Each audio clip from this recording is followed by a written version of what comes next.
मार्कटवाडी गावात आज शरद पवार यांनी भेट दिली। ईव्हीएम विरोधात बॅलेट पेपरवरील मतदान घेण्याची आग्रही मागणी मार्कटवाडी ग्रामस्थांची आहे। या संदर्भात आज शरद पवार यांनी महिला आणि नागरिकांची मतं जाणून घेतली आहेत। यावेळेस आमदार उत्तम जानकर यांनी तर थेट शरद पवार यांच्या समोर बॅलेट पेपरवरील मतदानाची आग्रही मागणी करत पोटनिवडणूक घेण्याची मागणी केली आहे। अशातच शरद पवार यांनी गावोगावी लोकांनी ईव्हीएम विरोधात ठराव करा, आपण हे ठराव निवडणूक आयोग पंतप्रधानांपर्यंत पोहोचवू असं म्हटलंय। मार्कटवाडीत जाण्यासंदर्भात थेट मुख्यमंत्री यांना विनंती करू असं यावेळी शरद पवार यांनी लोकांना आश्वस्त केलंय। यातून मार्कटवाडी हे आता ईव्हीएम विरोधातील लढ्याचं केंद्र बनू पाहतंय। यातच शरद पवार हे इंडियन विरोधातील लढ्याचा चेहरा होत असल्याचं पाहायला मिळतंय।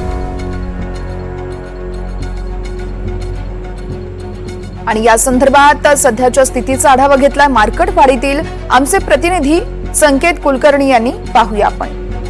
मार्कटवाडीमध्ये शरद पवार येऊन गेले। शरद पवार येण्यापूर्वी खरं तर हाय व्होल्टेज ड्रामा झाला। देवेंद्र फडणवीस यांचा जो बॅनर आहे तो झाकण्याचा प्रयत्न झाला। भाजप कार्यकर्ते देखील आक्रमक झाले, मात्र काही काळानंतर दोन्ही बॅनर वेगवेगळे लागले।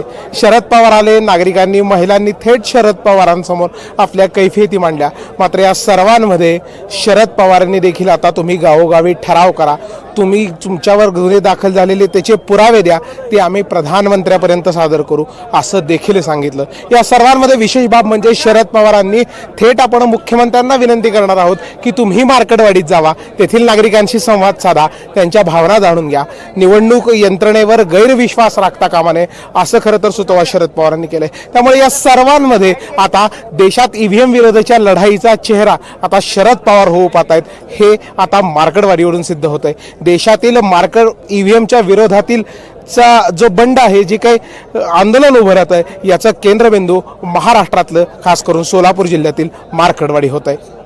व्हिडिओ जर्नलिस्ट राजू मिसाळसह संकेत कुलकर्णी, NDTV मराठी, मार्कटवाडी, सोलापूर।